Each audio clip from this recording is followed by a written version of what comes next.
Welcome to Real Issue Podcast. I'm your host, Martello Weller. Guys, if you are a Miami Heat fan, continue to like, share, comment, subscribe. Thank you for all the support. If you're an NBA fan, subscribe to the channel. Thank you for all the support. We're so close to 1,000 subs. So Udonis Haslem believes that the Miami Heat are hungover from last season. Now, I will say that there's so many factors going on right now with this Miami Heat team. I think that people don't understand that going as far as the Miami Heat did to the Eastern Conference Finals is not only physically demanding, mentally, spiritually, they're all so draining. You know, these guys, they work so hard on their body.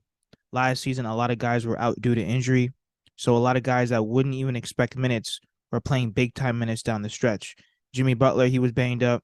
Bam Adebayo, he was banged up. Tyler Hero missed a few games.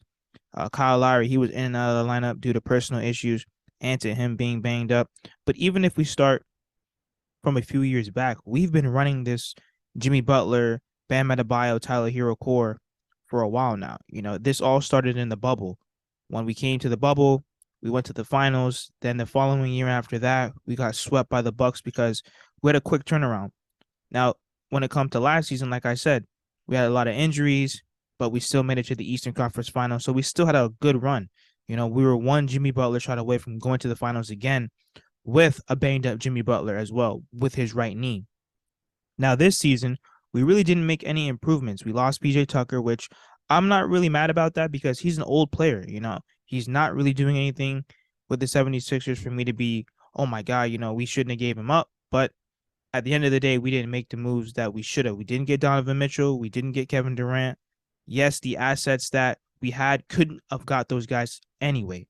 But at the end of the day, I just think that it's like the big three. When LeBron, D Wade, and Chris Bosh were here, we were running the same team back over and over and over again. Eventually, even the players, they get tired of each other.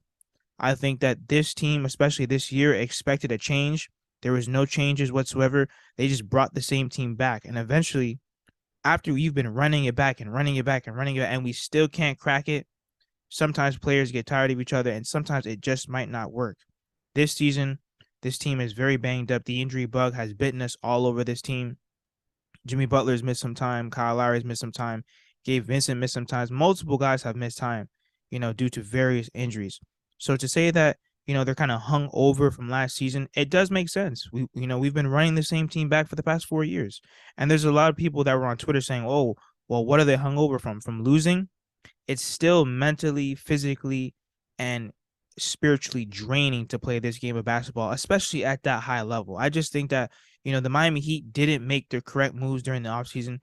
You know, we lack rebounding, we lack rim protection, we lack size, we lack good perimeter defenders. Right now, Max Strus, Duncan Robinson, some of our two key three-point shooters can't hit a three to save their lives. You know, Duncan Robinson's contract really didn't pan out the way that we thought it would. Victor Oladipo took a little bit longer in terms of his project from when we first got him. It's been a mess. You know, I know that he's finally back, but it didn't pan out the way that the Miami Heat thought it would. Even the Kyle Lowry experiment.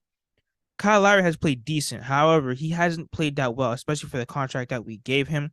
But unfortunately, you have to overpay for guys like him. There's just so many things going on right now with this Miami Heat team. I don't know if they'll be able to turn it around. Hopefully they will. I mean, I don't think that getting a power forward or someone else will necessarily change this team because why? This team can't stay healthy. So I think that Udonis Haslem is right. Sometimes when you're just, you know, going, you know, making these deep playoff runs and running it back and trying and trying and crying, sometimes it gets exhausting. Sometimes the team is just over it. And I think that this team needs a shakeup. You know, I think that we should be able to hopefully give Duncan Robinson like a change of scenery. Hopefully we'll be able to ship him off. But let me know what you guys think. Do you guys agree with Udonis Haslem with him saying that the Miami Heat could be hungover, but not just from last year, but even from the years prior? Because what you don't understand about this game, man, is that you have to continue to improve. Everyone made improvements. Boston, the Cavs, when they got Donovan Mitchell, the Boston Celtics, they're going to continue to get better. Milwaukee with Giannis. This is Giannis's time. This is the time for him to take over. So he's only going to continue to get better. But let me know what you guys think in the comments. Like, share, comment, subscribe. And let me know what you guys think about the Miami Heat. How far do you guys think that they can make it? The Eastern Conference Finals? The NBA Finals? Do you guys think that it's worth giving up the few assets that we have to try and get a power forward? Let me know what you guys think in the comments. Like, share, comment, subscribe as we continue to push to 1,000 subscribers.